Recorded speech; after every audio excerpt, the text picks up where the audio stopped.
तनिक विलंब हो गया अनुज, तनिक विलंब।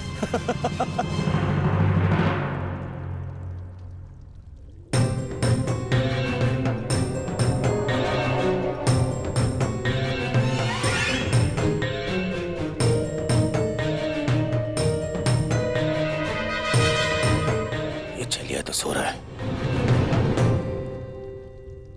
प्रतीक्षा करनी होगी।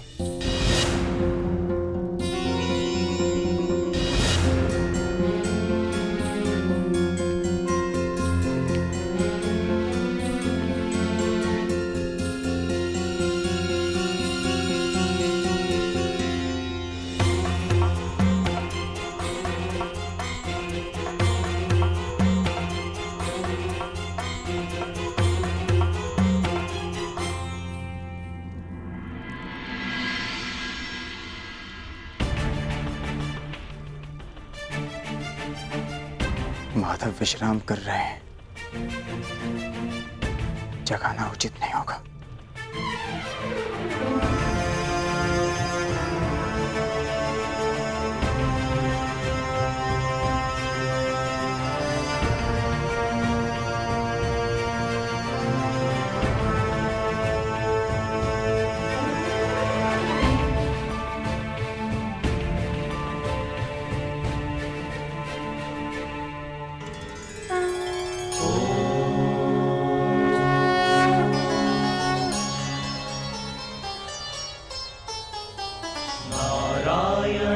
नमस्कृत्य नरं चैव नरोत्तमम्। अरे अर्जुन, एक वर्ष किन्नर क्या रहे तुम तो क्षत्रियों के लक्षण ही भूल गए। केवल समर्थन पाने के लिए तुम क्षत्रिय कुल का अपमान कर रहे हो। तुम तो धरा पर बैठ गए ऐसे। जो इस धरा के स्वामी हैं,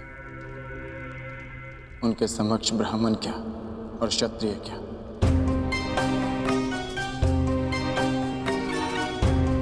ना मैं इस समय क्षत्रिय हूं और ना ही मेरे मन में समर्थन का लोभ।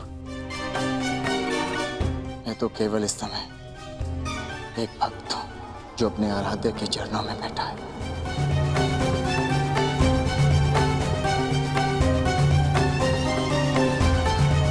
बैठो बैठो।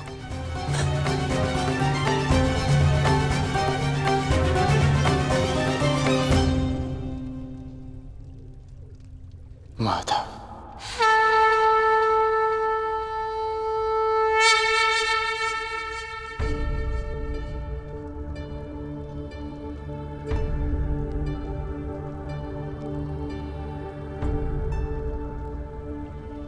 कब आए पार्थ?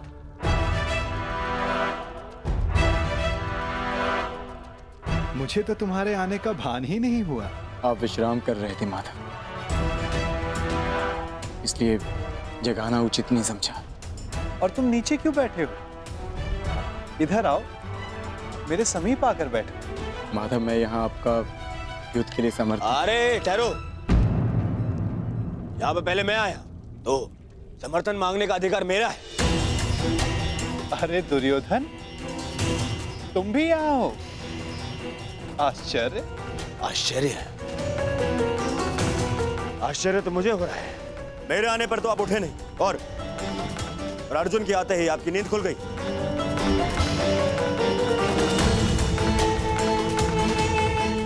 वासुदेव, मैं यहाँ अर्जुन से पूर्व उपस्थित हुआ हूं, इसलिए समर्थन मांगने का अधिकार पहले मुझे मिलना चाहिए।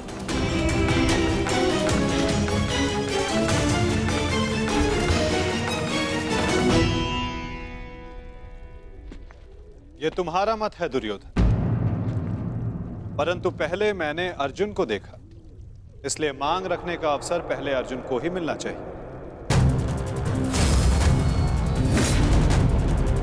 यही धर्म है।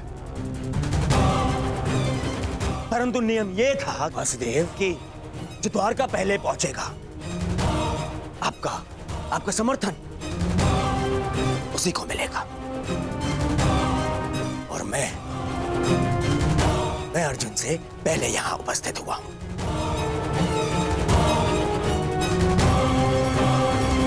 कदाचित तुमने नियम ठीक से नहीं सुना था दुर्योधन। नियम यह था कि द्वारका पहुंचकर मेरे समक्ष आकर प्रथम जो समर्थन की मांग करेगा मैं उसका साथ दूंगा।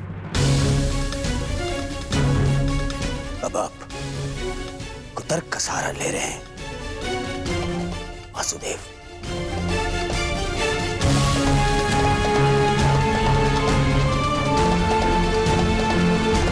जानता था मैं कि आप पक्षपात अवश्य करेंगे। आरोप मत लगाओ माधव पर।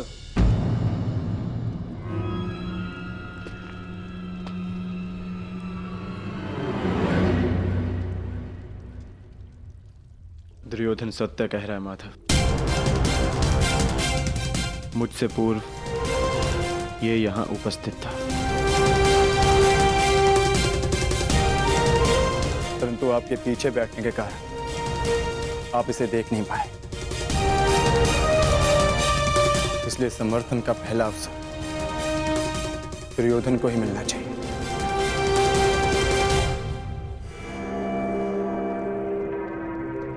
कुछ समझ में आया दुर्योधन?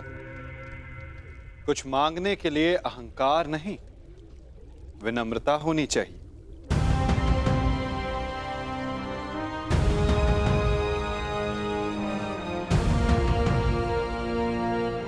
कहो क्या चाहिए? मैं चाहता हूं कि आने वाले महायुद्ध में द्वारका हम कौरवों का समर्थन करें विनम्रता से।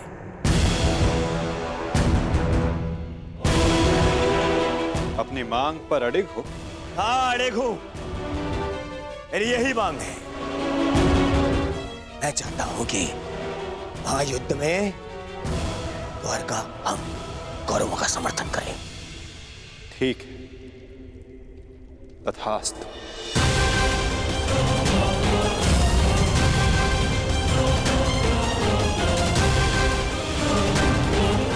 परंतु तुम्हारे इस वचन ने मुझे बहुत बड़ी उलझन में डाल दिया है दुर्योधन। अब मुझे हस्तिनापुर के साथ साथ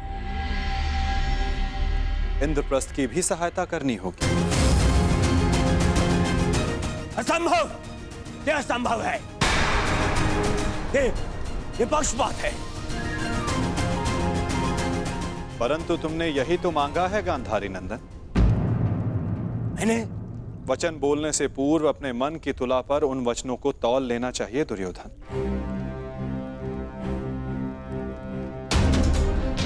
तुमने कहा कि कौरवों को द्वारका का समर्थन मिलना चाहिए। अपने द्वेष के कारण तुमने पांडवों को सदा भिन्न माना।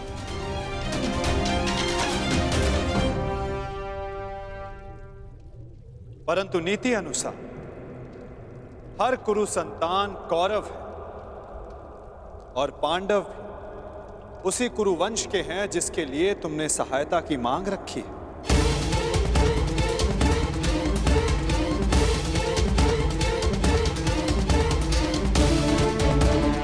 इसलिए मुझे अपना समर्थन दोनों पक्षों में बांटना होगा।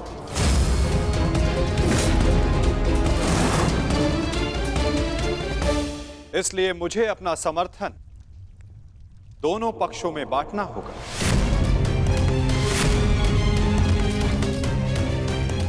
क्या करूं? पक्षपाती होना मेरे स्वभाव में जो नहीं। पक्षपात तो कर ही रहे हैं आप। हम दोनों एक दूसरे के विरुद्ध खड़े हैं, तो स्पष्ट कीजिए हम दोनों को एक साथ कैसे समर्थन देंगे आप?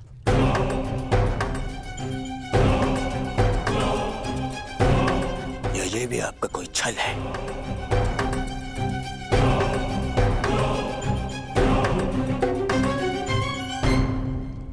विभाजन से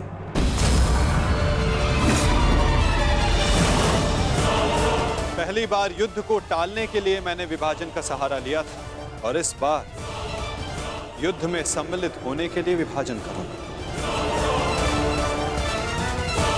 मैं द्वारिका की शक्ति को 2 भागों में विभाजित करूंगा।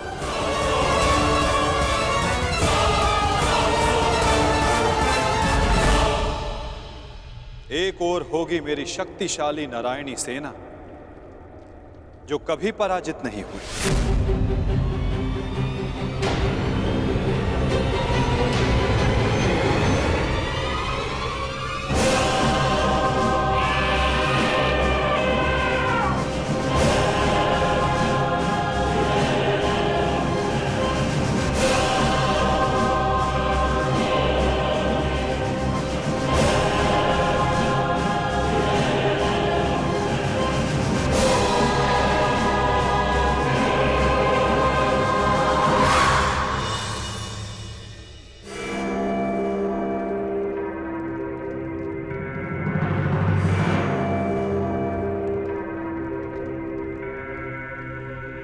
और दूसरी ओर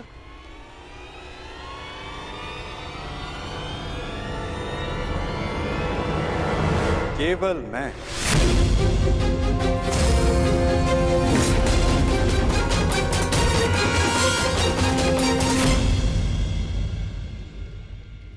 अकेला और निहत्था।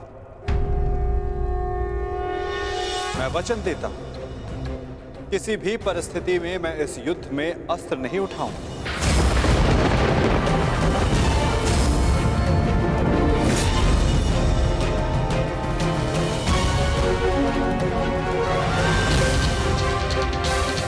ना ही धनुष, ना गदा, ना खड़ग, ना ही सुदर्शन चक्र। मैं किसी भी अस्त्र का प्रयोग नहीं करूंगा। क्या आप युद्ध में अस्त्र नहीं उठाएंगे? हाँ दुर्योधन, सही सुना तुमने।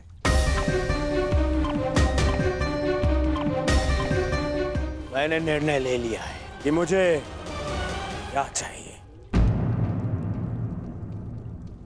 नहीं दुर्योधन, पहले तुम्हें मांगने का अवसर नहीं मिलेगा। क्या? ये मांग कुरुवंश के मध्य हो रही है और अर्जुन तुम्हारा अनुज है, और धर्म कहता है कि मांगने का पहला अधिकार अनुज का होता है। कोई अनुज नहीं है, वो शत्रु है ये मेरा। और आपने ने कहा था जो आपके समक्ष पहले आएगा आपका समर्थन उसी को मिलेगा। मैंने अपना वचन निभाया दुर्योधन। तुमने कुरुवंश को समर्थन देने की मांग की और कुरुवंश के लिए मैंने अपनी शक्ति को 2 भागों में विभाजित किया।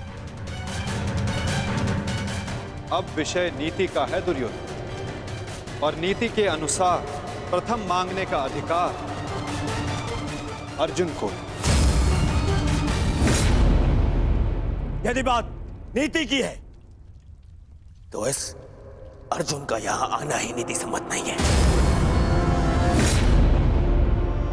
किसी राज्य का राजा नहीं है वो। राजा तो तुम भी नहीं हो युवराज दुर्योधन। परंतु मैं अपने पिता महाराज धृतराष्ट्र का प्रतिनिधित्व करता हूं। और मैं अपने ज्येष्ठ भ्राता महाराज युधिष्ठिर का प्रतिनिधित्व करता हूं। राजा है? कैसा राजा? 13 वर्ष पूर्व उनसे उनका सिंहासन छिन चुका है और वही सिंहासन उन्हें मिले, इसलिए ये युद्ध हो रहा है। तो यदि तुमने राज्य लौटा दिया होता तो ये युद्ध कभी नहीं होता। यदि अज्ञातवास पूर्ण किया होता तो राज्य अवश्य लौटा देता। दुर्योधन!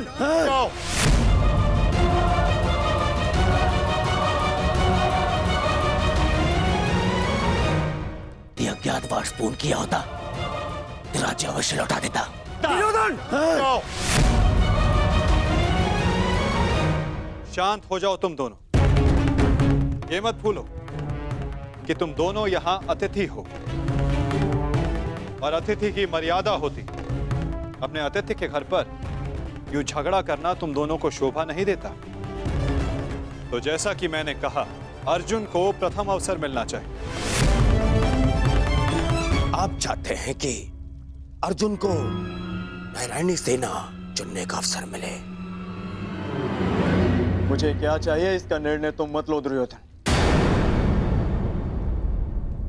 माधव, आप अस्त्र उठाएं या ना उठाएं, मुझे मेरे पक्ष में केवल आप चाहिए। मुझे नारायणी सेना से कोई मोह नहीं। यदि नारायण मेरे साथ है तो मेरे लिए पर्याप्त है। मुझे आपकी सेना का नहीं, आपका समर्थन चाहिए।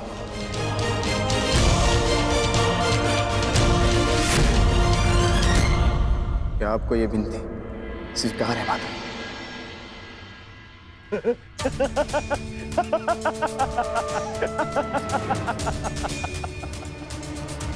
अब समझा मैं। ये 12 वर्ष के वनवास ने तुम्हारा क्षत्रिय गुण ही नहीं, तुम्हारी बुद्धि भी हर ली है। मूर्ख। स्वयं मेरे गले में विजयश्री की माला पहना दी तुमने तो स्वयं अपनी पराजय का मार्ग चुन लिया। इतनी विशाल शक्तिशाली अपराजय सेना को ठुकराकर, और तुमने चुना निहत्थे कृष्ण को, जो अब कदाचित स्वयं की रक्षा भी नहीं कर पाएगा युद्ध में। दिख रहा है मुझे कि कैसे तुम 5 पांडवों के शवों पर अट्ठास मारकर उत्सव मना रहा हूं मैं।